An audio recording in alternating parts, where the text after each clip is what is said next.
একসময় বাংলাদেশ মানেই ছিল স্পিন নির্ভর দল। পিস বোলিং যেন ছিল শুধু আনুষ্ঠানিকতা, কিন্তু সেই ধারণা এখন ইতিহাস। আজ আন্তর্জাতিক ক্রিকেটে ভয়ঙ্কর হয়ে উঠেছে টাইগার পেসাররা। তাসকিন, মুস্তাফিজদের গতিতে কাঁপছে বিশ্বের সেরা ব্যাটাররা।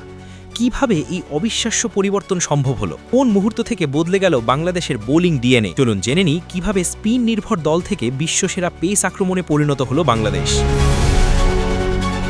একসময় বাংলাদেশের পরিচয় ছিল একেবারেই স্পিন নির্ভর দল হিসেবে। মোহাম্মদ রাফিক, আব্দুর রাজ্জাক এবং সাকিব আল হাসানদের মতো স্পিনারদের ওপরই ভরসা করত দল।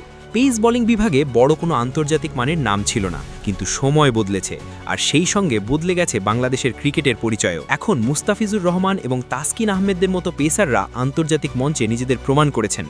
এই রূপান্তরের গল্প তুলে ধরেছে বিখ্যাত ক্রিকেট অ্যালমানাক উইজডেন। বাংলাদেশের পেস বোলিংয়ের পরিবর্তনের শুরুটা অনেকেই খুঁজে পান 2015 সালে, যখন মাশরাফি বিন মুর্তজার নেতৃত্বে দলটি নতুন করে আত্মবিশ্বাস পায়। সেই সময় থেকেই পেসাররা ধীরে ধীরে আলোচনায় আসতে শুরু করেন। তবে উইজডেনের বিশ্লেষণ অনুযায়ী প্রকৃত পরিবর্তনের সূচনা হয় 2022 সালের মার্চে দক্ষিণ আফ্রিকা সফরের সময়। এর আগে দক্ষিণ আফ্রিকার মাটিতে বাংলাদেশের রেকর্ড ছিল হতাশাজনক। 13টি ওয়ানডে খেলেও কোনো জয় ছিল না, এমনকি দুর্বল দলের কাছেও হারতে হয়েছিল টাইগারদের।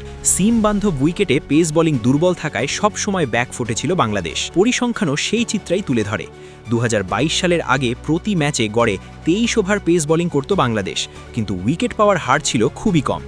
37 উইকেট নিতে তাদের গড় ছিল 53.67, যা আন্তর্জাতিক মানের তুলনায় অনেকটাই পিছিয়ে। কিন্তু 2022 সালেই বদলে যায় সবকিছু। নিউজিল্যান্ডের মাউন্ট মাঙ্গানুই টেস্ট ম্যাচে ইতিহাস গড়ে বাংলাদেশ। সেই ম্যাচে ইবাদত হোসেন কেরিয়ারের সেরা বোলিং স্পেল করেন। তার সঙ্গে তাসকিন আহমেদ এবং শরীফুল ইসলামও দারুণ পারফরমেন্স দেখান। এই জয় শুধু একটি ম্যাচ জয় ছিল না, বরং এটি ছিল মানসিকতার পরিবর্তন। দল বুঝতে পারে পেস বোলিং দিয়েও বিদেশের মাটিতে ম্যাচ জেতা সম্ভব। এরপর থেকে বাংলাদেশের পেস আক্রমণ আরও শক্তিশালী হতে থাকে।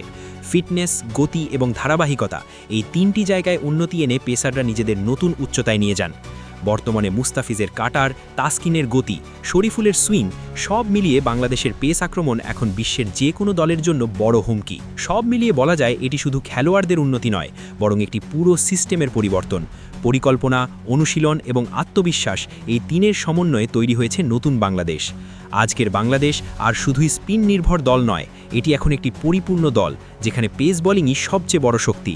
আর এই পরিবর্তনই টাইগারদের নিয়ে গেছে বিশ্ব ক্রিকেটের নতুন উচ্চতায়।